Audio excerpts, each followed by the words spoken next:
আসসালামু আলাইকুম রহমতুল্লাহ। আশা করি সবাই সুস্থ আছেন। আলহামদুলিল্লাহ আমিও সুস্থ আছি। তো আজকে যে বিষয়টা নিয়ে আমি কথা বলতে যাচ্ছি সেই বিষয়টা হচ্ছে অনেকটা গুরুত্বপূর্ণ পুরো দেশের জন্য, পুরো বিশ্বের জন্য। আমরা দেখতে পাচ্ছি যে ফিলিস্তিনের গাজায় যে নির্মমভাবে হত্যা হচ্ছে বারবার আমরা সেটা দেখতে পাচ্ছি এবং আমাদের করণীয় কিছুই নাই একমাত্র দোয়া করা ছাড়া। এর থেকেও একটা বিষয় আমরা সবসময় লুকিয়ে রাখি সেটা হচ্ছে যে যখন একটা বিপদ আসে একটা আহ, খুব কষ্টের একটা বিষয় আসে এটা সর্বপ্রথম কিন্তু সোশ্যাল মিডিয়াতে ভাইরাল হয়ে যায় এবং সোশ্যাল মিডিয়াতে মানুষ দেখে এবং তা থেকেই মানুষ আফসোস করে বা ভালো কিছু হলে আনন্দ পায়।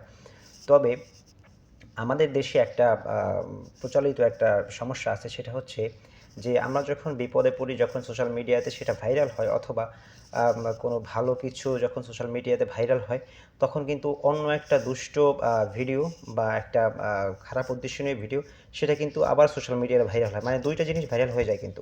প্রথম একটা হয় যেটা আপনি আনন্দ বলেন কষ্ট বলেন এবং মানুষের জন্য শোকাহতুর একটা বিষয় বলেন না কেন, সেটা কিন্তু প্রথম ভাইরাল হয় বা আনন্দর কিছুই ভাইরাল হয়, এটা মানুষের জন্য। কিন্তু পরে যেটা ভাইরাল হয় সেটা হচ্ছে আপনার এটা মোছার জন্য। যখন একটা খারাপ বা ভালো কিছু ভাইরাল হয় মানুষ দেখবে, মানুষ জানবে সেই বিষয়, কিন্তু পরে আরেকটা ভাইরাল হয় মানুষকে দুশ্চিন্তায় ফেলে দেবে, মানুষকে বিভ্রান্তি করার জন্য এটা ভাইরাল হয়। আমার ভিডিওতে আমি শুধু এটা বলবো যে দ্বিতীয় যে ভাইরাল যেটা হয় সেটা যদি আমরা বন্ধ করতে পারি সেটা কিন্তু তাহলে কিন্তু আমাদের দেশের জন্য অনেক ব্যাপক একটা ভালো বিষয় চলে আসবে। যেমন এই আসিয়া মার্ডারের যে খুনিদেরকে ধরা হয়েছে এবং আসিয়া মার্ডারের যে বিচারগুলো আমরা চেয়েছি পুরো দেশ জুড়ে। তো ওই সময় কিন্তু আরও একটা ব্যাপার ভাইরাল হয়েছিল সেটা হচ্ছে তরমুজ ব্যবসায়ীর ভিডিও। মানুষ কিন্তু সেই তরমুজ ব্যবসায়ীকে নিয়েই পড়েছিল, আসিয়াকেই ভুলে গিয়েছিল।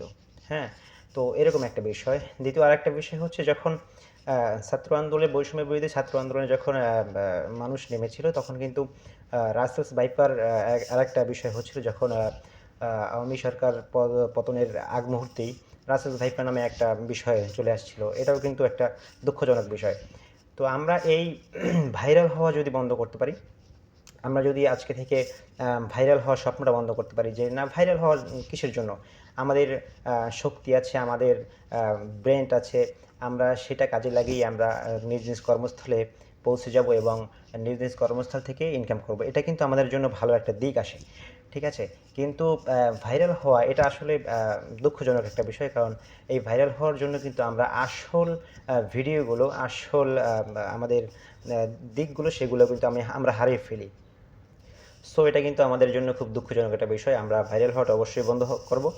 আর বিশেষ করে যে কথাটার জন্য আজকে ভিডিওতে আসা সেটা হচ্ছে যে ফিলিস্তিনের গাজায় যে নির্মমভাবে হত্যা হচ্ছে, যে খারাপ যে নির্দেশগুলো হচ্ছে এবং ইসরায়েল থেকে যে রকেট হামলা বোমা হামলা হচ্ছে সেটা ছোট ছোট বাচ্চাদের প্রাণ নিয়ে যাচ্ছে, যুবকদের নষ্ট করছে, তাদের প্রাণ নিয়ে যাচ্ছে, প্রত্যেকটা মানুষ আছে খুব আতঙ্কেতে আছে এবং পুরো ফিলিস্তিনের গাজা শহরটা থাকে কিনা সেটাই আসলে মানুষের চিন্তায় আছে।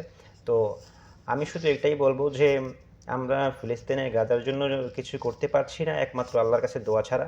তবে আমরা যদি ইসরায়েলের প্রত্যেকটি পণ্য আমরা যদি বয়কট করতে পারি তাহলে হয়তো ফিলিস্তিন অনেকটা এগিয়ে যাবে এবং আমাদের শক্তি যতটুকু আছে আমরা প্রয়োগ করতে না পারলেও আমরা তাদের পণ্যর উপরে আমরা সেই শক্তিটা প্রয়োগ করতে পারি।